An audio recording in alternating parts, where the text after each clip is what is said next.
আব্দুল্লাহ ইবনে আব্বাস রাদিয়াল্লাহু আনহুকে প্রশ্ন করা হয়েছে, মা সুবহানাল্লাহ, সুবহানাল্লাহ এর অর্থ কি?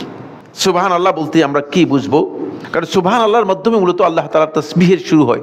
তাসবিহের মূল শব্দ হচ্ছে সুবহানাল্লাহ, যে আল্লাহর পবিত্রতা আমরা বর্ণনা করলাম।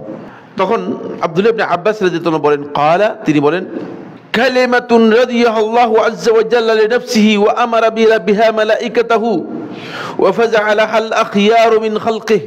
খুবই সুন্দর একটি উত্তর দিয়েছেন আব্দুল্লাহ ইবনে আব্বাস রাদিয়াল্লাহু তাআলা। তিনি বলেন, এমন একটি কালিমা যেটা আল্লাহ রাব্বুল আলামিন নিজের জন্য অত্যন্ত পছন্দ করেছেন। যখন আপনি সুবহানাল্লাহ বলবেন, আল্লাহ রাব্বুল আলামিনের কাছে এটা সবচেয়ে পছন্দনীয় বিষয়, যেটা আল্লাহ তাআলা নিজের জন্য পছন্দ করেছেন।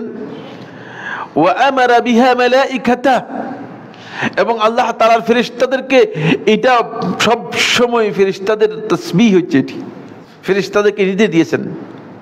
ফেরেশতাদের তাসবিহ হচ্ছে সুবহানাল্লাহি ওয়া বিহামদিহি, অথবা কোন riwayat-এর মধ্যে এসেছে সুবহানাল্লাহিল আযীম ওয়া বিহামদিহি। এই দুটি ফেরেশতাদের তাসবিহ, ফেরেশতারা যেটা নিয়মিত তাসবিহ করে যাচ্ছে, সুবহানাল্লাহি ওয়া বিহামদিহি অথবা সুবহানাল্লাহিল আযীম ওয়া বিহামদিহি, এটা আল্লাহ তাআলা ফেরেশতাদেরকে নির্দেশ দিয়েছেন। ওয়া ফাজআলাহাল আখিয়ারু মিন খালকিহি, এবং আল্লাহর সৃষ্টির মধ্যে যারা আল্লাহ তাআলার কাছে পছন্দনীয় ভালো, তাদেরকে আল্লাহ রাব্বুল আলামিন এর জন্য আল্লাহ তাআলা তাদেরকে ব্যস্ত করে দিয়েছেন।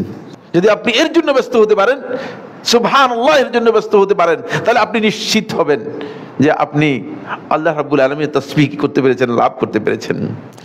এখান থেকে বোঝা যায় যে তাসবিহটা অত্যন্ত গুরুত্বপূর্ণ একটি বিষয়।